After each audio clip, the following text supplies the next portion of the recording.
British government जब आया, मंदिर को देखा तो लॉर्ड माउंटबेटन ने इंडियन मनी में एक वैल्यूएशन तय किया 100 करोड़। और फिलहाल अभी मंदिर का present valuation ex director general mineralogist Krishnakant Menon के हिसाब में ओनली 4500 करोड़ रुपया।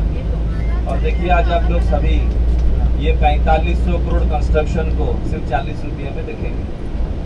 मगर देखिए ये 40 रुपया आप लोगों के लिए है। अगर आप लोग फॉरेन सिटीजनशिप होते हैं तो 600 रुपया लगता मंदिर देखने के लिए, वो भी टूटा हुआ मंदिर। सिर्फ इंडियन सिटीजनशिप के लिए 40 रुपया है, बाकी बाहर का जो भी आएगा 600 रुपया टिकट। पर कोणार्क एक देवनागरी लिपि से आया है जिसको बोला जाता है संस्कृत वर्ड। अगर कोणार्क को संधि विच्छेद किया जाएगा, कोणो प्लस अर्क इक्वल टू कोणार्क। कोणो का मतलब होता है कॉर्नर, कोणी। कोणार्क मंदिर की भौगोलिक अवस्थान दुनिया की उत्तर पूर्व कोना में है। अगर आप लोग पुरी में जगन्नाथ टेम्पल देखे होंगे, जगन्नाथ टेम्पल से कोणार्क टेम्पल 5 डिग्री एंगल पर है। मगर कोणार्क टेम्पल को ऊपर से जब सन राइजिंग होता है, सूरज उदय होता है, तो मंदिर का हार्ट पॉइंट से 5 डिग्री एंगल पर ही होता है। मगर डोर क्रॉस करने के लिए उस रोशनी को 8 मिनट 19 सेकेंड टाइम लगता है। मगर ये जो 8 मिनट 19 सेकेंड पर्टिकुलर इंडिया के तीनों मंदिर के ऊपर पहला सूरज का किरण गिरता है। एक गुजरात की मोटेरा संख्या, दूसरा कश्मीर का मार्कंडा मंदिर और तीसरा कोणार्क को। अर्क का मतलब होता है सन गॉड, सूरज भगवान। इंडियन माइथोलॉजी, भारतीय विष्णु पौराणिक मतवाद। भगवान विष्णु गयासुर को वध करने के बाद उनके 4 अस्त्रों को उड़ीसा की 4 कोने में रखे थे। इसलिए उड़ीसा की 4 कोने में 4 क्षेत्र थे। शंख क्षेत्र, श्रीक्षेत्र, पुरुषोत्तम क्षेत्र, शॉर्ट नेम पुरी, जहाँ से आपका यात्रा शुरू हुआ है। भुवनेश्वर एकाम्र क्षेत्र, इमेज लिंगराज, आधा शिवा आधा विष्णु, जिसको हम लोग सुबह पहले दर्शन करवाए। उड़ीसा में और एक जगह है जाजपुर, देवी बिरोजा की मंदिर, देवी के हाथों में गदा है। उस क्षेत्र को कहा जाता है गदा क्षेत्र। वहाँ पे सती का नाभि गिरा था, उसको नाभि गया भी बोला जाता है। हमारा उड़ीसा में 2 ही शक्तिपीठ है, एक जाजपुर बिरोजा माता का मंदिर और दूसरा पुरी का जो जगन्नाथ टेम्पल के अंदर जो बिमला माता का मंदिर है, वहाँ पे उंगली गिरा था और जाजपुर में नाभि गिरा था, इसलिए उसको नाभि गया बोला जाता है। यानी जो लोग गया वगैरह में जाके पिंड श्राद्ध नहीं दे पाएंगे, जाजपुर में जाके देने से भी वो पिंड श्राद्ध गया के समान। मगर कोणार्क को कोणार्क सूर्य मंदिर को अगर नीचे से नजर करेंगे तो ऐसा लगेगा मंदिर को एक कमल के ऊपर बिठाया गया। যদি আপনারা কোণার্ক সূর্য মন্দিরটাকে নিচ থেকে লক্ষ্য করবেন তাহলে মনে হবে একটা পদ্মফুলের উপরে বসানো আছে বলে।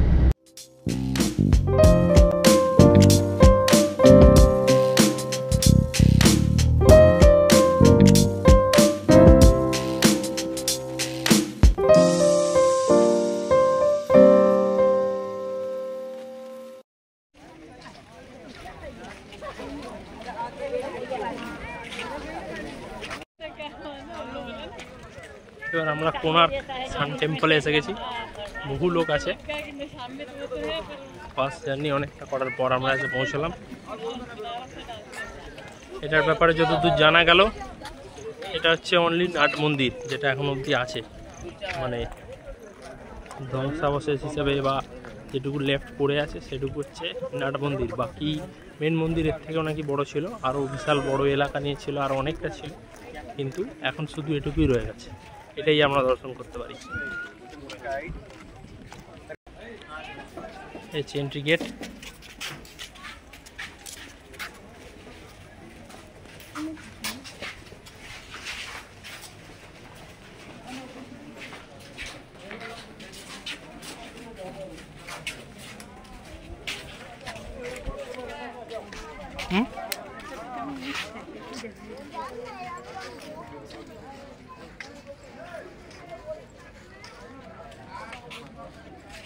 जी चल गेट हो ही रहा।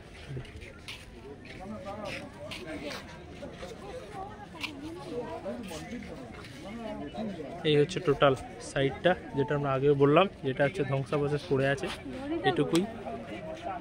এটুকুই পড়ে আছে ধ্বংসাবশেষ, যেখানে এইখানে পুরো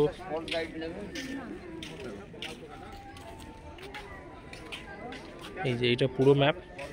এতটার কিছুই নেই, শুধু নাট মন্দিরটা আছে, সেটাই আমরা এখন দেখতে পাই। এই যে মানে ছায়া দেবী টেম্পল, এটাও ভগ্নপ্রায়, এর পেছন দিকেই আছে, মূল মন্দিরের পিছন দিকে। হ্যাঁ, ওই রকম স্ট্রাকচার ছিল ওটা। এই যে এই দিকটা থেকে মেন মন্দির ছিল, যেটা ভেঙে গেছে, এরপরে আর কিছু নেই। যেটা আর কি বলা হচ্ছিল যে মন্দিরটা একটা কমলের ওপর বসে আছে, সেরকমই কিছু স্ট্রাকচার বোঝা যাচ্ছে, পুরোপুরি করা সম্ভব নয় এখন। সেই হিসাবে আমরা যতটুকু দেখতে পাচ্ছি সেটুকুই বর্ণনা করছি। এইদিকে ছায়াদেবী মূর্তি, মন্দির, এটাও মন্দিরটাও ভগ্নপ্রায়। মানে এইটা একটু আলাদা লাগছে, হতে পারে এটা আলাদা বানানো হয়েছে, অথবা হয়তো তখনকারই আলাদা কোনো পাথর ছিল, সেই হিসাবে স্ট্রাকচার। কুমির একটা মাছ ধরে আছে মুখে। এইখানে আরও একটা স্ট্রাকচার আছে।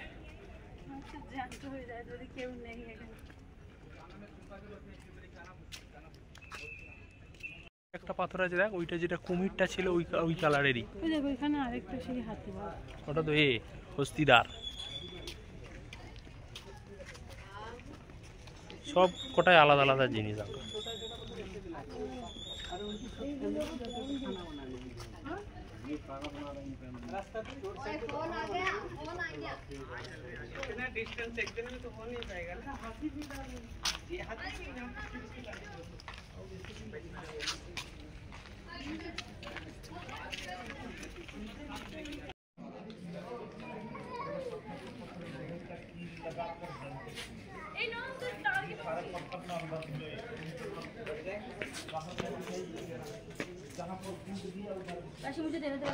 এই দেখ, এটা দেখবি দেখাচ্ছি।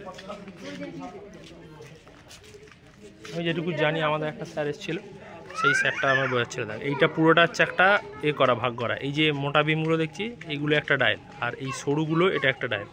এর মধ্যে এই যে ছোট ছোট বিটগুলো, এই যে বিটগুলো, এখানে 30টা বিম আছে। এই 30টার মধ্যে এক একটা হচ্ছে ওই যে আঙুলের হিসাব বোঝাচ্ছিল, ছায়া পেরোতে 3 মিনিট লাগে। 30টা মিনিট মানে 90 মিনিট, 1.5 ঘন্টা সময় এখান থেকে ওইটার ছায়া ক্রস করতে।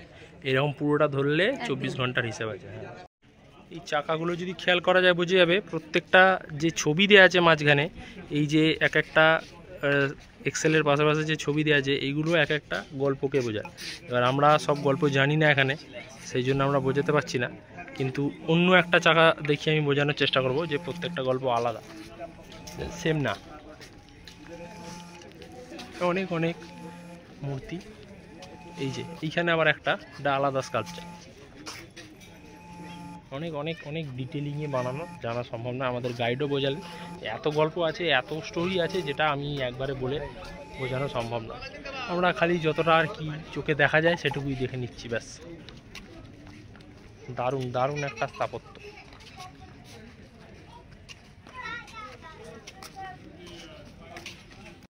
এই যে এইখানে হচ্ছে যেটা মন্দিরের স্ট্রাকচারটা করা, এই যে এটা দেখে মনে হচ্ছে মন্দিরের, কিন্তু একটা রথের মতন করা। এইগুলো হচ্ছে চাকা, যে চাকাগুলোয় সবাই ছবি তোলে।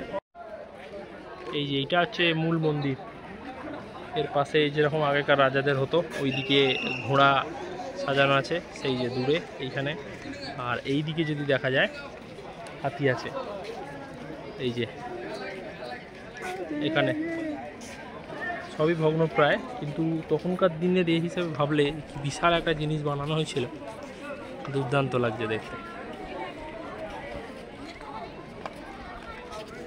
এই যে এদিকটা নাট মন্দির, এখান থেকে যারা আসছে এদিকটা নাট মন্দির।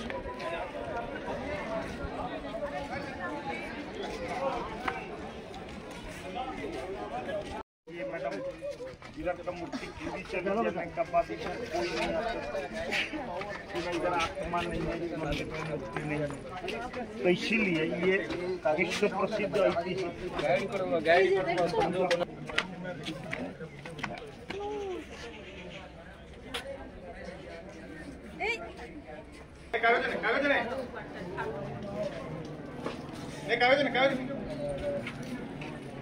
भाई ये पिल्ला उधर की बोलियो, चलो फोन किया देख देख बोले ओड़ जो तकिया मेरे आप की बाहर मिलेगा मेरा बाहर ये लिखा है मना है